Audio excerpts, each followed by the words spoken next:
Magandang araw po sa bawat isa sa inyo. Welcome back to our 365 Daily Devotions. So, salamat po sa bawat isa sa inyo na gising na alas 5 ng umaga. No? Kasama na po natin dito sa ating Daily Devotions.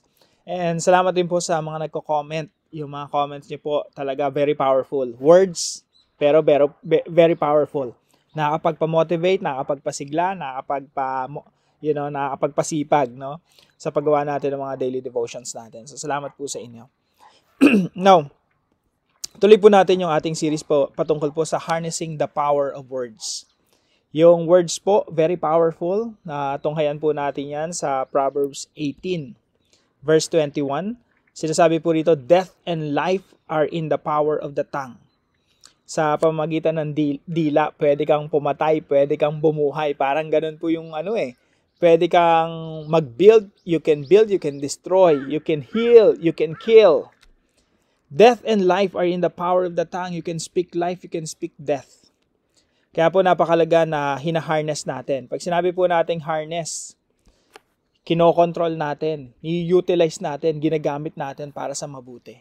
So nito po nakaraang araw, pinag-aralan natin, speak to inspire, speak with a point, or mas maganda, sulat natin dito, speak with purpose. Pag nagsasalita po tayo, laging merong purpose, merong dahilan. Hindi tayo nagsasayang ng laway lang at pinupuno natin yung atmosphere ng walang kabuluhang sinasabi. No?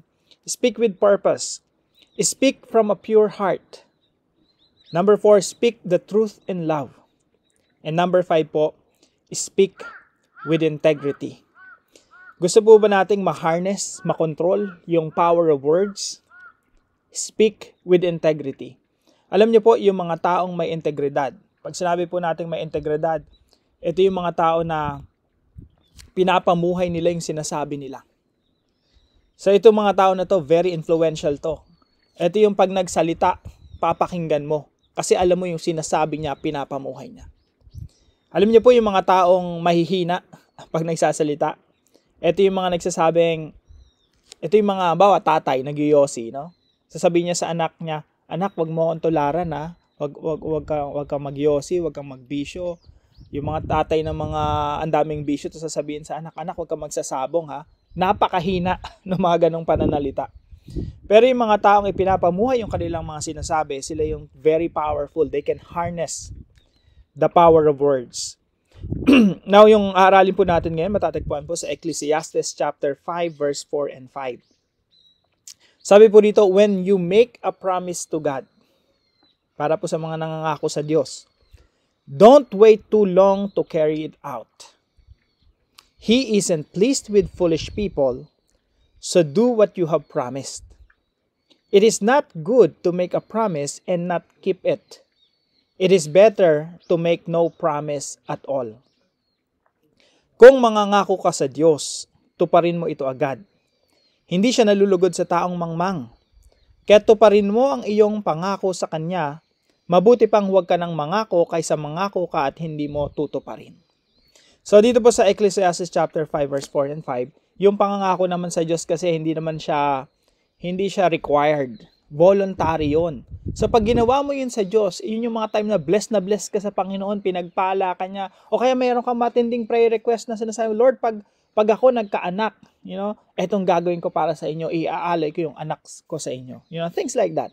Lord, pag bless mo ako, pag na-promote ako, pag yumaman ako, ito yung mga gagawin ko para sa iyo. Ito yung mga taong pag yumaman na hirap nang gawin yung mga pinangako nila sa Diyos. Voluntary lang naman mangako, hindi naman tayo required. Pero pag nangako ka, that becomes binding. Ibig sabihin, kung anong pinangako mo, binding na yun sa'yo.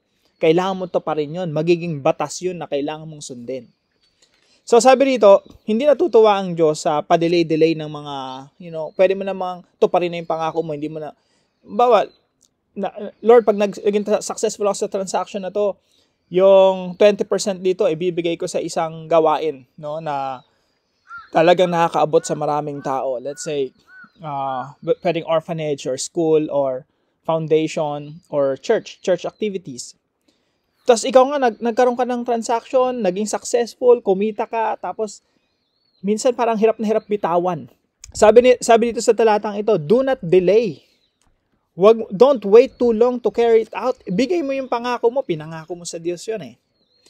So, yung unang teaching po natin ngayon, words are powerful only when they are true. Yung words po, makapangyarihan yan kung totoo. Nagiging makapangyarihan yung, wala pong pinagkaiba yan sa, yung pangako sa Diyos, tsaka yung pangako sa asawa, tsaka pangako sa mga anak, pangako sa mga kaibigan. Yung words natin, powerful yan kung totoo. Let's say, halimbawa, sabi mo sa asawa mo, i-date kita. Pag narinig ng asawa mo yon, tapos ang track record mo, hindi mo naman tinutupad yung mga pangako mo in the past. Yung sinabi mo na yon, wala masyadong bigat yon, wala masyadong bearing. Unlike you're a person who, you mean what you say. Kapag may sinabi ka, talagang tinutupad mo yon, that becomes powerful. Words are powerful only when they are true. Kaya po, kapag yung mga words natin totoo talaga, yung mga binibitawan natin mga pangako, mga sinasabi natin sa ating kapwa, totoo talaga yun. Kahit hindi pangako, kahit mga, mga sinasabi natin, yung chismis kasi puro, marami doon kasinungalingan eh. Kapag ikaw ang reputasyon mo, hindi ka chismosa, pag nagsalita ka, very powerful. Because you're simply saying statements of facts. Yung mga totoo lang talaga yung sinasabi mo and that your words become powerful. And number 2 po, the messenger is just as important as the message. Yung mensahero po, yung nagdadala ng mensahe, ay kasing importante din ng mensahe na dala-dala niya. Kaya po pag nagsasalita tayo sa kapwa natin, huwag mong isipin na yung mensahe mo hiwalay sa iyong buhay.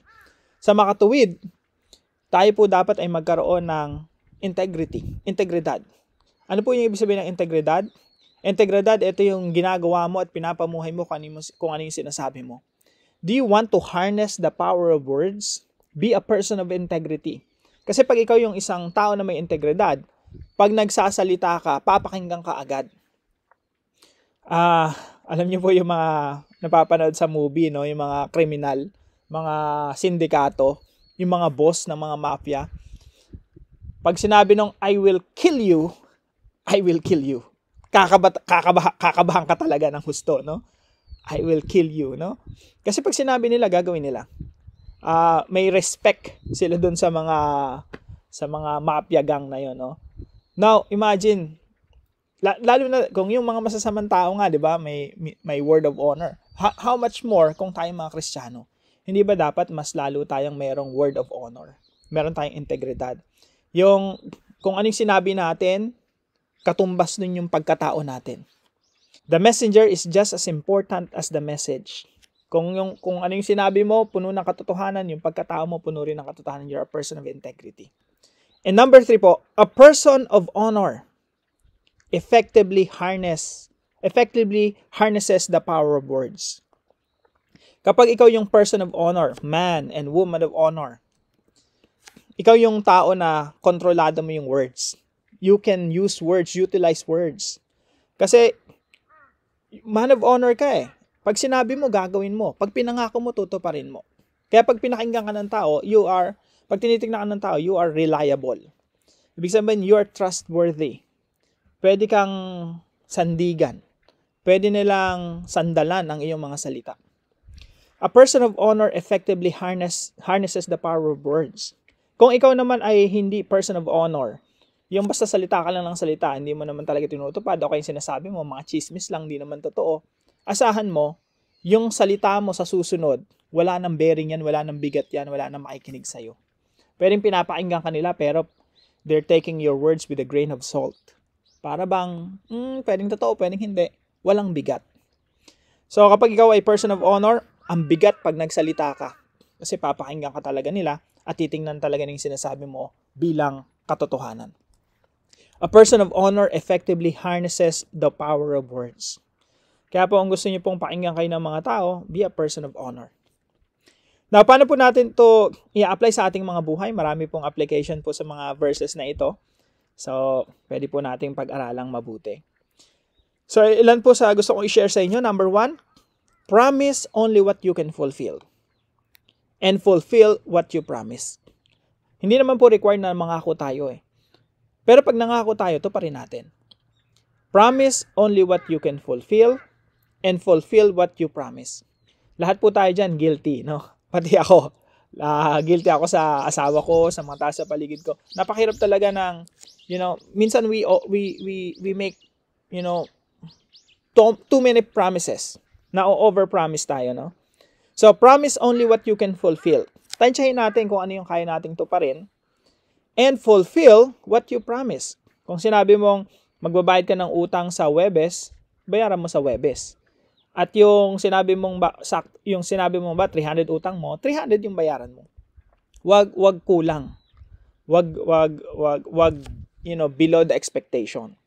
Kaya sinasabi dito sa verse natin, when you make a promise to God, don't wait too long to carry it out. Wag mo nang dinidelay yung pangako mo sa Diyos. At ganun din po sa mga pangako natin sa kapwa natin. Promise only what you can fulfill and fulfill what you promise.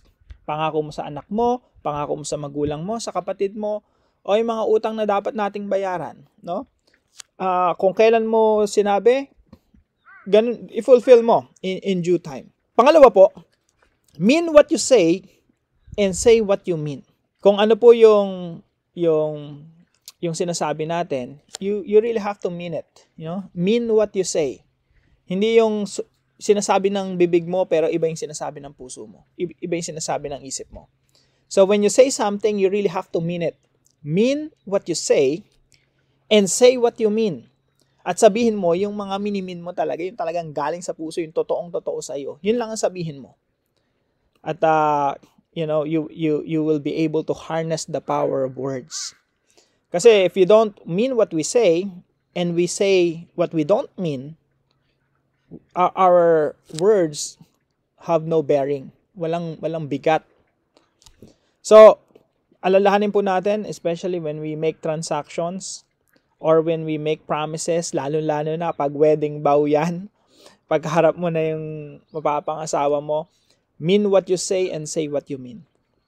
Now, number 3 po, honor your words and let your words honor you. Pag sinabing honor your words, pag sinabi mo yan, gagawin mo, tutuparin mo, ibig sabihin, totoo yan. And let your words honor you. Ano pong ibig sabihin nito? Kapag tinutupad po kasi natin yung sinasabi natin, babalik yan sa atin, no? Makikilala ka bilang isang tao na may integridad. Merong honor na itong tao na to, itong tatay ko na to, pag nangako to sa aming mga anak, tinutupad niya. Kaya inaantay talaga ng mga anak yung pangako ng tatay kung, may bearing, may bigat, may weight. At tayo po yung mga Kristiyano, we reflect God. Yung Diyos po kasi nating sinasamba, kung ano yung pinangako niya, tinutupad niya. Isipin mo natin si Jesus Christ, no? Pangako ng Diyos yun si Jesus Christ, eh. Sabi niya sa sangkatauhan, alam niyo, wala na kayong kapag-apag-asa, but I will give you my Son, our Lord Jesus Christ. He's the one who died on the cross. Napakahirap to pa rin ng pangako na yon, yung mamatay doon sa krus ng Kalbaryo para sa ikapapatawad ng ating mga kasalanan, pero tinupad yun ng Diyos Ama. Tinupad yan ng ating Panginoong Jesucristo.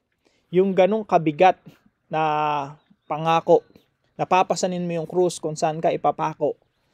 Kaya ang nakakatuwa sa ating Diyos, kahit kailan, hindi siya nangako na mapapako. Kundi ang Panginoong Jesucristo ay napako para matupad ang kanyang ipinangako. Amazing po, ano?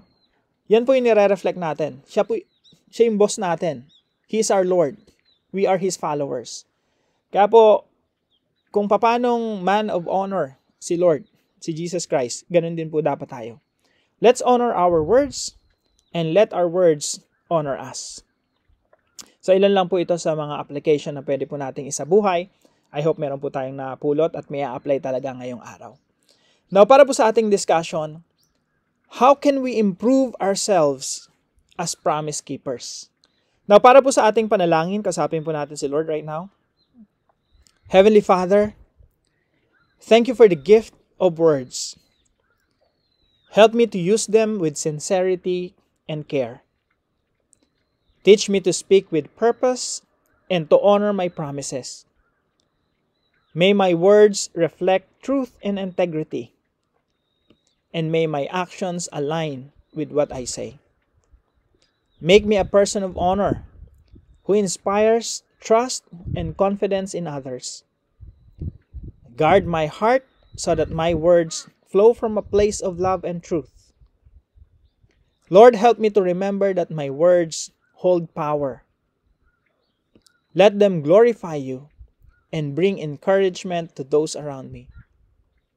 In Jesus' name I pray. Amen and amen. Salamat po sa bawat isa sa inyo na kasama po natin dito sa ating daily devotion. Salamat po sa mga naging partners, magiging katuwang po natin sa mga devotions natin. Pagpalain po kayo ng ating Panginoon. Sa ating Diyos ang papuri at pasasalamat. Now, kung kayo po may natutunan sa devotion natin na ito, ipalam nyo lang po sa comment section right below this video and please share this devotion to your family and friends. God bless you po. See you po tomorrow 5 a.m. dito po sa ating daily devotion.